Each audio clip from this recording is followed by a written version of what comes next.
ये दक्षिण भारत का व्यापार करने वाले जो भी सूरत कपड़ा व्यापारी है उसको सबसे बड़ी आशाएं होती है दीपावली के बाद पोंगल की। ये पोंगल की सीजन है, जनरली 1 दिसंबर से चालू होती है जो 5 जनवरी तक वहाँ माल जाता है, क्योंकि 5-6 दिन माल पहुँचने में लगता है। साउथ की मंडी है वो बहुत दूर की मंडी है, तो 14 जनवरी का पोंगल है। तो ये मंडी पे क्या, जनरली पोंगल पे हमने पिछले साल 1200 करोड़ का व्यापार किया, क्योंकि 4 दिन इस फेस्टिवल को मनाते हैं। 13 तारीख को भोगी पोंगल, 14 तारीख को पोंगल, 15 तारीख को मात पोंगल और 16 तारीख को कानम पोंगल। कानम मतलब घर से वो बाहर घूमने चले जाते हैं।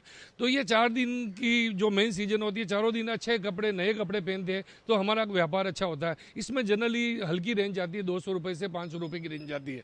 लेकिन ये मिचोंग तूफान की वजह से अभी हमारा मेन पीक पीरियड है 1 दिसंबर से जो डिस्पैचिंग का है वो हमारे 5-6 दिन खराब हो गए।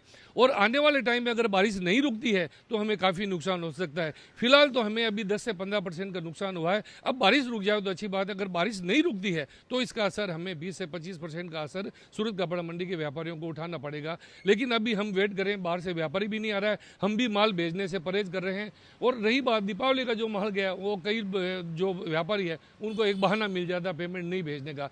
जनरली ये जहाँ पे ये बारिश की ये प्रॉब्लम है वो चेन्नई के सराउंडिंग तटीय एरिया के आसपास है। और पोंगल का मेन में बेल्ट होता है वो वेल्लूर है, एने तो वहाँ से, और आंध्रा का है। तो ये बारिश की रुकने का हम इंतजार कर रहे हैं। अगर बारिश रुक जाती है तो हमें नुकसान कम होगा। अगर बारिश 5-6 दिन और खींच लेती है तो हमारे को केवल 20 दिन मिलेगा डिस्पैचिंग का, तो ये डिपेंड करेगा उसके ऊपर। आंकड़ों के लिए से कितने करोड़ का अभी नुकसान है और कितने का हो सकता है, और वहाँ पर मंडी और दुकान नहीं खुले ऐसी भी बात आ रही है। देखिए अभी इस बरसात में कौन तो जाएगा, सब अपने जान माल की सुरक्षा में लगे हैं, तो सवाल ही नहीं व्यापार का। तो ये 5-7 दिन निकल गए, तो 1200 करोड़ का हम व्यापार करते हैं, उसके मेन अगर 5-7 दिन निकल जाते हैं तो तकरीबन 10 से 15% का तो नुकसान हो ही गया।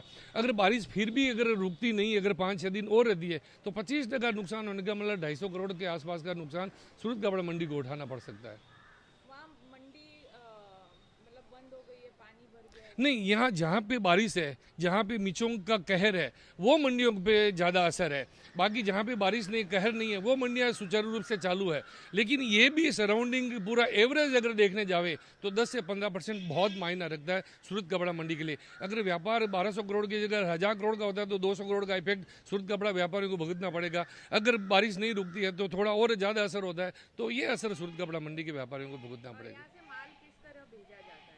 देखिए यहाँ से माल, ये जनरली पोंगल पे हल्का माल ही जाता है, तो माल तो हम पैकिंग करके अपना ट्रांसपोर्ट के जरिए भेजते हैं। लेकिन इससे फ़र्क ये पड़ेगा कि ये टाइम पे माल की हिफाजत करना, कल को बारिश में भीग गया तो वो माल का नुकसान हमें ही उठाना पड़ेगा, व्यापारी एक्सेप्ट नहीं करेगा, तो हमको सोच समझ के भेजना पड़ता है।